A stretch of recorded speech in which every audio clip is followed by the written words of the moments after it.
Assalamualaikum warahmatullahi wabarakatuh. Selamat pagi, selamat siang, selamat sore, selamat malam. Salam sejahtera untuk kita semua. Saudara-saudara, kali ini saya akan memulai satu perkuliahan berseri mengenai berbagai hal yang menyangkut perkembangan hukum tata negara di tanah air kita dan juga berkaitan dengan keberadaan Mahkamah Konstitusi beserta segala seluk-beluk yang berkaitan dengan Mahkamah Konstitusi. Oleh karena perkuliahan ini menyangkut materi yang cukup luas dan sangat mendalam, sangat kompleks, sangat beraneka topik-topiknya, maka di dalam perkuliahan kali ini saya akan menerangkan mengenai berbagai hal yang bersifat pengantar mengenai seri perkuliahan yang akan saya berikan melalui mahkamahkonstitusi.go.id ataupun melalui http www.jimli.com. Saudara-saudara, hukum tata negara satu bidang kajian ilmu hukum yang relatif kurang mendapat perhatian di kalangan para ahli hukum. Itu sebabnya jumlah sarjana hukum di bidang ini tidak lebih banyak dibandingkan bidang-bidang hukum lainnya.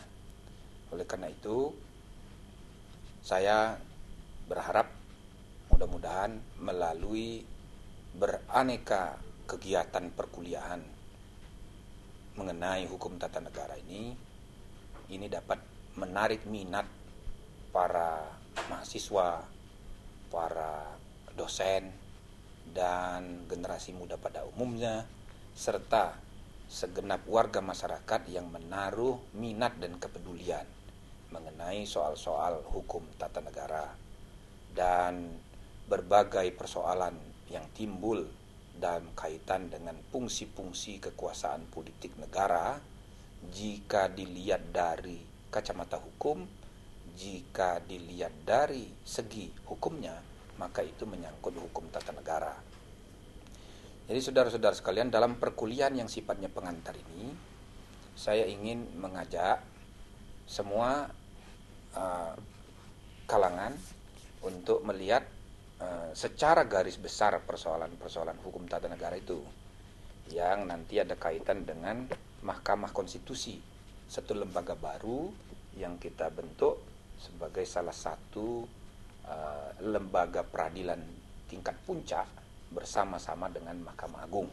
Mahkamah Agung merupakan puncak sistem peradilan biasa yang berkaitan dengan perkara-perkara pidana, perkara perdata, perkara-perkara yang berkaitan dengan masalah-masalah keagamaan, perkara-perkara yang berkaitan dengan peradilan militer. Puncaknya adalah di Mahkamah Agung. Tetapi di samping Mahkamah Agung, mulai sejak reformasi kita membentuk juga satu lembaga baru bernama Mahkamah Konstitusi yang putusannya juga final dan mengikat, yang kedudukannya sederajat dengan Mahkamah Agung. Nah, hal-hal yang berkaitan dengan Mahkamah Konstitusi ini juga akan kita pelajari nanti dalam seri-seri kuliah selanjutnya.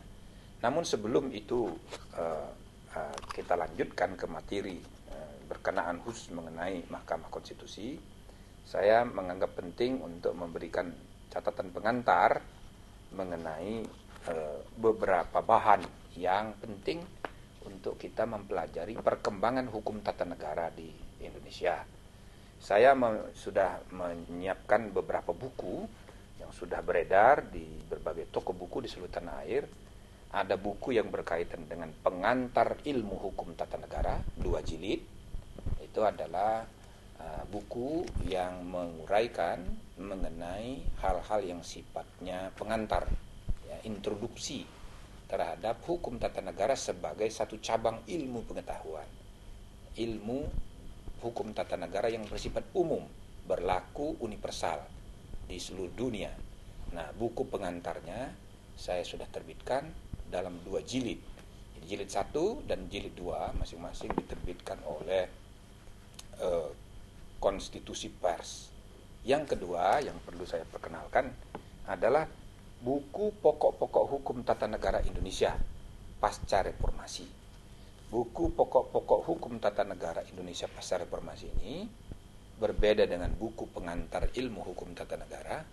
Maka buku ini menguraikan, menjelaskan mengenai hukum tata negara Indonesia. Jadi di dalam ilmu hukum tata negara kita kenal ada dua macam atau dua bidang hukum. Satu, hukum tata negara umum, berlaku umum seluruh dunia. Teori-teorinya itu diterangkan, diuraikan di dalam bidang hukum tata negara umum. Ya. Yang kedua adalah hukum tata negara positif. Hukum tata negara positif itu artinya hukum tata negara yang berlaku di suatu negara dan di dalam suatu waktu tertentu. Nah, yang masih berlaku sekarang ini di sini. Nah, itulah hukum tata negara positif. Nah, mengenai perkembangan hukum tata negara positif, saya uraikan pokok-pokoknya dalam buku ini. Buku dengan judul Pokok-pokok Hukum Tata Negara Indonesia Pasca Reformasi yang diterbitkan oleh BIP Gramedia. Mudah-mudahan ini bisa diakses dan bisa dibeli oleh para peminat di seluruh toko buku di seluruh tanah air, terutama toko buku Gramedia. Di samping itu buku-buku saya yang lain, termasuk buku ini dan buku pengantar ilmu hukum tata negara, itu juga sudah diupload ke dalam website jimli.com atau bisa juga ditelusuri melalui mahkamahkonstitusi.go.id yang di situ juga bisa diketahui buku-buku apa saja yang secara bebas dapat dibaca online. Saya rasa beberapa di antara buku saya itu sudah selesai diupload dan mahasiswa dari mana saja berada, para dosen juga bisa membaca buku-buku itu melalui internet secara gratis. Dan ini diharapkan mudah-mudahan membantu pendidikan hukum kita, khususnya pendidikan ilmu hukum tata negara di tanah air kita.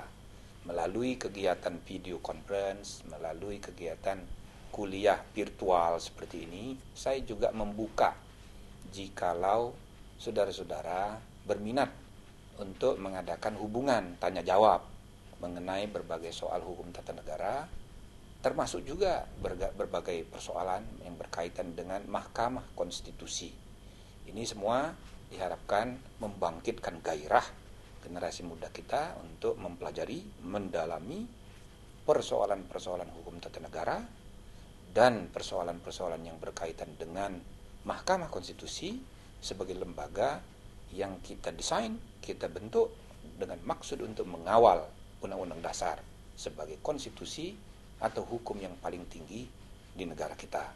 Dengan demikian, kita berharap mudah-mudahan mahkamah ini atau dengan adanya lembaga ini, hukum tertinggi kita, Undang-Undang Dasar 1945, betul-betul dijadikan pegangan dalam menyelenggarakan kegiatan bernegara dan tidak ada peraturan perundang-undangan yang bertentangan dengan hukum yang tertinggi.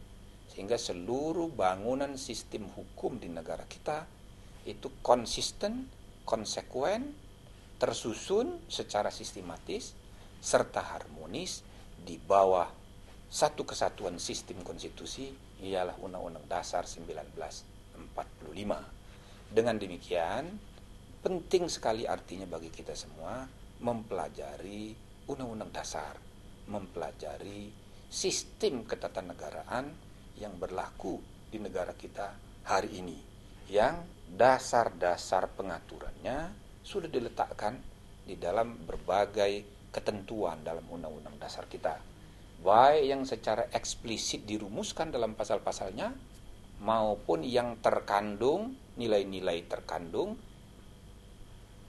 yang terdapat dan terkandung di dalam pembukaan Undang-Undang Dasar 1945.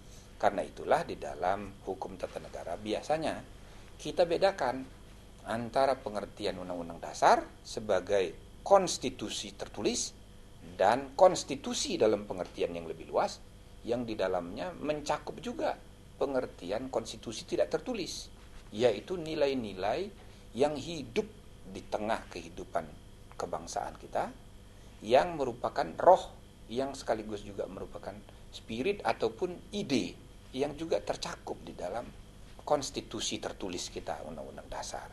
Dan Mahkamah Konstitusi sebagai lembaga disebut secara jelas namanya Mahkamah Konstitusi, bukan Mahkamah Undang-Undang Dasar, tapi Mahkamah Konstitusi Republik Indonesia. Maksudnya, lembaga ini adalah lembaga yang dalam memutus perkara tidak hanya mendasarkan diri pada teks Undang-Undang Dasar secara tertulis, tapi juga mendasarkan diri pada cita-cita, pada ide-ide, pada sistem nilai yang terkandung di dalam rumusan teks Undang-Undang Dasar 1945 itu.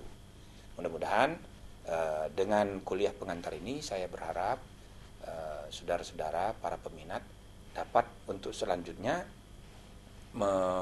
memilih seri-seri perkuliahan yang dirancang akan menjadi seri dan topik-topik perkuliahan kurang lebih 15 menit setiap seri, yang dari perkuliahan ini diharapkan saudara-saudara yang berminat dapat memilih sendiri mata kuliah mana, topik apa yang ingin didengar, dan bisa diakses langsung melalui http://www.jimli.com atau juga melalui http://www.mahkamahkonstitusi.go.id.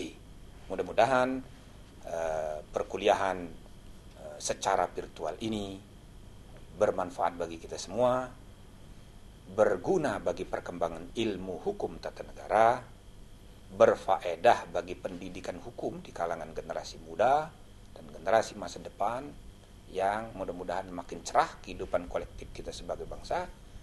Dan lebih dari itu, saya berharap mudah-mudahan ini juga berguna bagi praktek penyelenggaraan kegiatan bernegara berdasarkan Undang-Undang Dasar 45, di mana kesadaran berkonstitusi, pemahaman dan pengetahuan masyarakat luas mengenai konstitusi kita, Undang-Undang Dasar 1945, mengenai MK sebagai lembaga pengawal konstitusi, dan berbagai prosedur beracara di MK, serta berbagai aspek yang berkaitan dengan hukum tata negara sebagai ilmu, itu juga berguna bagi kita semua. Sehingga faedah dari perkuliahan ini memberi manfaat bukan saja dari segi teori perkembangan ilmu, juga dari segi praktek penyelenggaraan kegiatan negara hukum kita yang semakin baik dari waktu ke waktu.